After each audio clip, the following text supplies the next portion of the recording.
Olá, colega! Na minha remota infância, quando meus pais queriam me convencer a deixar de lado algum objeto perigoso, uma faca, por exemplo, eles me diziam em tom solene como quem confessa um segredo: "Isso faz xixi na mão de criança." Era o suficiente para que eu lhes entregasse o objeto e fosse me distrair com outra coisa menos arriscada. Só muito tempo depois é que eu fui compreender que as facas, na verdade, não fazem xixi e que meus pais, o que eles queriam, era me livrar do perigo. Com certeza, o cuidado carinhoso que eles tiveram comigo me livrou de vários ferimentos. Pois bem, hoje há situações nas quais seria pertinente fazer a mesma advertência a certos líderes empresariais que se metem a implementar metodologias de melhoria organizacional, porém sem antes compreender e se comprometer com os princípios filosóficos básicos sobre os quais aquelas metodologias se fundamentam.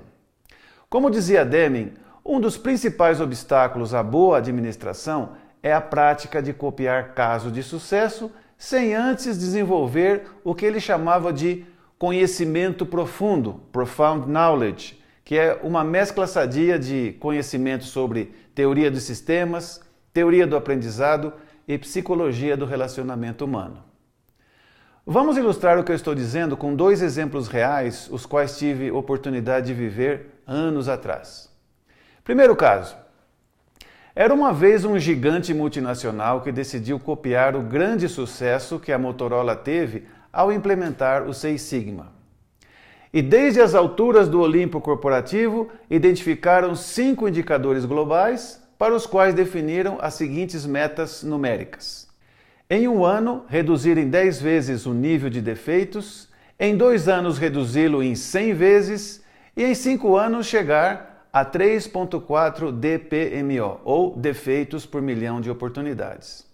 E de tempos em tempos, os altos executivos desciam do Olimpo para realizar status reviews com os mortais responsáveis pelos números em tensas e acaloradas discussões. Não demorou muito para que, sob pressão, os líderes de projetos e suas equipes estivessem quase que exclusivamente dedicados à refinada arte de preparar apresentações impactantes, tratando de maquilar os dados para causar boa impressão e dizer coisas que os altos executivos gostavam de ouvir. Por exemplo, uma das técnicas prediletas era buscar um número suficiente de oportunidades de defeito para que o índice DPMO, por meio desse truque, mostrasse uma redução, obviamente fictícia. Entretanto, não houve real envolvimento da alta cúpula, a não ser para impor a cobrança insana de resultados. Os líderes e equipes de projetos de melhoria não receberam treinamento nas técnicas da excelência empresarial. Não houve um genuíno trabalho de planejamento, análise e melhoria dos resultados. Não foram realmente adotados os princípios da excelência empresarial. Tudo foi feito assumindo-se a premissa falsa de que aquela grande transformação organizacional poderia ser realizada sob o mesmo estilo de liderança, baseada na mentalidade tradicional de impor metas de melhoria e exigir o cumprimento das mesmas. O resultado inevitável, depois de 2 anos e meio de circo, foi um rotundo fracasso. Outra história típica, infelizmente observada em muitas empresas. Anuncia-se a iniciativa Lean, é fornecido treinamento aos responsáveis por processos, é feito o mapeamento de fluxo de valor, implementa-se o plano Kaizen e são obtidos resultados impressionantes, como, por exemplo, um drástico aumento da produtividade. O que antes se fazia com 6 pessoas, agora bastam 2, por exemplo. Então, com os olhinhos brilhando pela excelente oportunidade de redução do gasto operacional, a alta direção, que tipicamente gerencia com base nos resultados financeiros de curto prazo, decide demitir os funcionários que sobraram, justamente nas áreas que mais aumentaram a eficiência.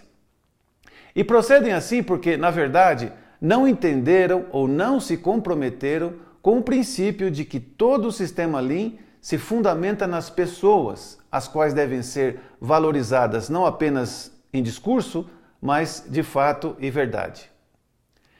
É claro que o pessoal que ficou, não sendo estúpido, rapidamente associa Lean com demissão. Portanto, Não deveria causar espanto que os colaboradores deixem de apresentar o mesmo entusiasmo para realizar o próximo Kaizen. Em tais organizações, o programa Lean pode até continuar teimosamente para manter as aparências, mas na verdade está morto em suas raízes.